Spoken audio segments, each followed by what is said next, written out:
The road to $500,000 races through the Republic of Brazil for just the third international race in series history. We're from Interlagos. We say good evening, sim racing fans, and welcome to round 3 of the 2025 eNASCAR Coca-Cola iRacing Series.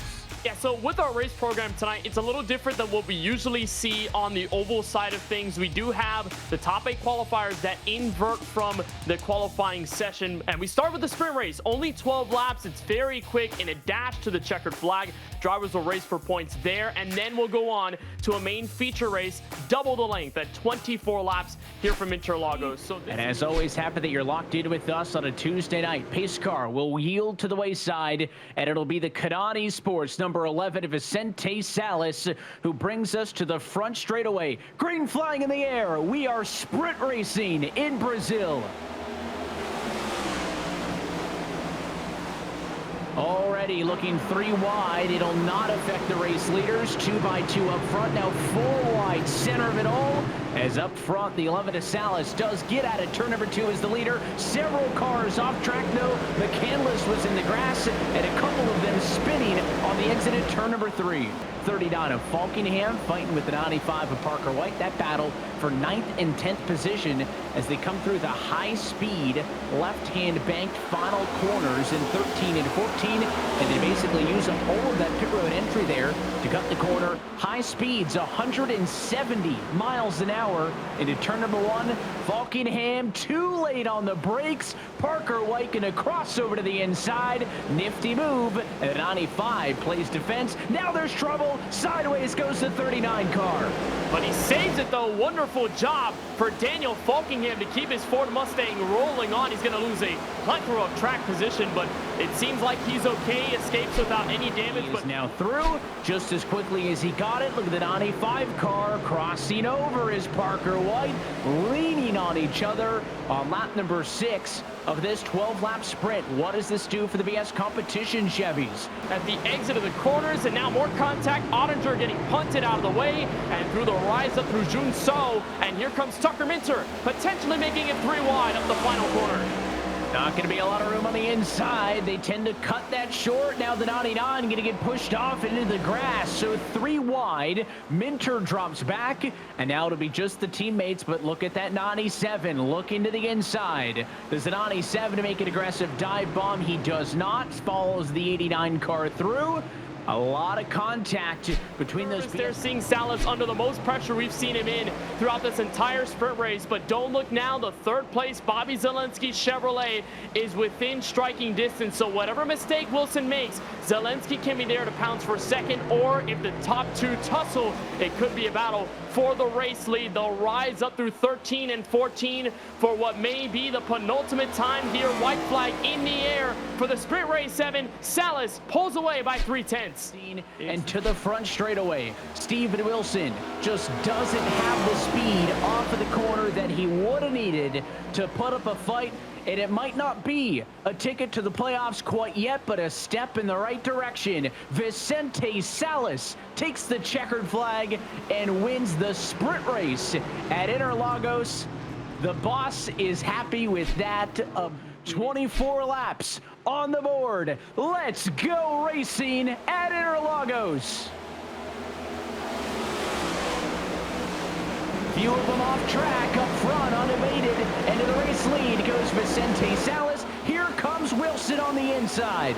Wilson finally striking. It took him the entirety of the sprint race to make a move. They make contact in the run to turn 4. The Sheila do Lago belongs to Steven Wilson on the opening lap, and already more trouble. Off the corner, we saw 4 wide that got Michael Cozy Jr. tapped into Colin Keister's Ford Mustang, and we're getting drama all over. This time, Malik Ray, lockups or single car wheel hops, so it's not necessarily a matter of mistakes with other cars making contact. Most of the time, it's about everyone handling their cars themselves and then just losing it on their own accord. You saw the look at turn 4. That was where Parker White needed to make the look on the inside, worked for the pass into 4th, but unfortunately not successful. They have not let Zach Novak catch up all that much because they have been single file this entire time, but I think these cars have really come alive, Evan, over the last half of this race particularly. But because he was behind Salas that entire lap, he slowed down, and then Wilson became the fastest car on the podium. So it's a game of fluctuation that Zelensky now has to make a decision of when to move. How about this battle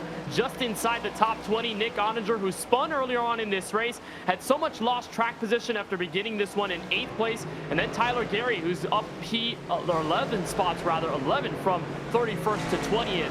Great move up through the E-Racer Toyota Camry in the 69 car, and great battle through turn 1. Kept it clean, and how about more battles further back at this moment? But who is pressing the issue? It's Bobby Z, the 10-time road course winner. Now he'll peek to the inside from the long front straightaway. I think Salas will give up this fight for now in the bottom end to turn 1. Zelensky gets P2. Good move.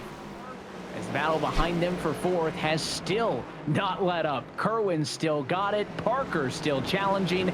Good stuff here with the 24 and the 95. So many more opportunities. He can make this pass complete. Now he wants to switch back. Inside look through the Senna S's. Here comes White to the inside. They bang and make contact.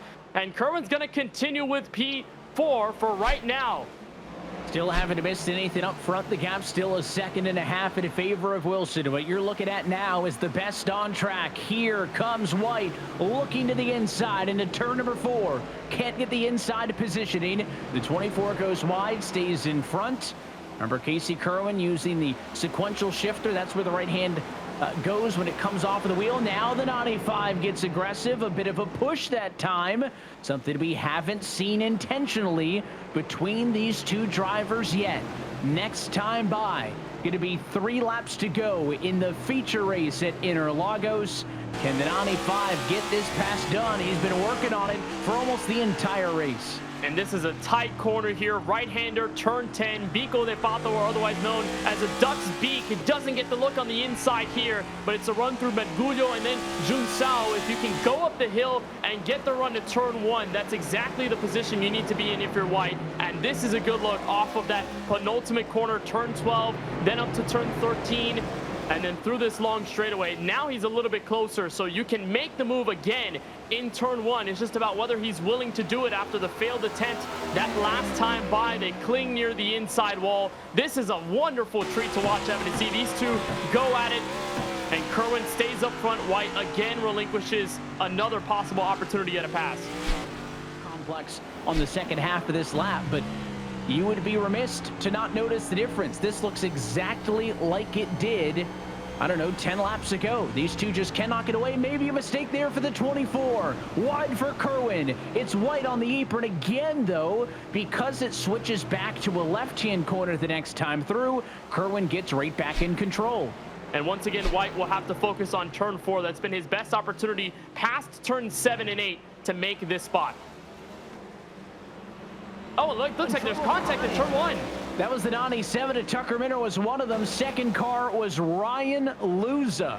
Entering turn 1, the Senna S corner. Tucker Minter thinks he has the momentum. He is there on the inside of Luza, but it's that left front tire that locks up, and it's a very weird situation where, you know, if you tag the right front and you get that locked up, you're going straight. If you lock up the left front tire, the car is going to hook to the inside of the racetrack. So Minter goes for the slide. He's got no choice but to slide up into Luza, who goes spinning. And for both of those guys who are right at the edge of potentially getting a top 6 effort here with Novak and Lopez at the front of that line, very frustrating when it's the final 2 laps of the race.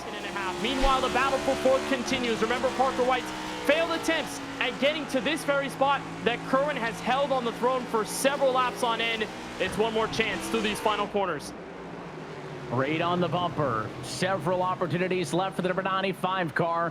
We'll follow this one through all the way to the end with several opportunities to make a move. Kerwin has held him off for about a dozen and change. Can he hold him off for 4 more corners? Up front, though, Steven Wilson coming through the final sets of corners. Maybe in the best form that we have ever seen the 77 in. As the battle for 4th goes side by side, White to the inside of Kerwin. This one going to come down to the checkered flag. Up front, Steven Wilson goes 2 for 3. The best start he's ever had in his career, winning eNASCAR's debut in Brazil. This battle for 4th, all the way to the stripe, side by side. Herwin stays in front and wins the fight for P4 over Parker White. Track position is Wilson made the move early and he capitalized for the rest of the race. That shows you just how disciplined Wilson was at saving his stuff and making use of it when it mattered the most. And after last week's troubles, Wilson's going to forget all about it now. Second race win of 2025, already in a championship position.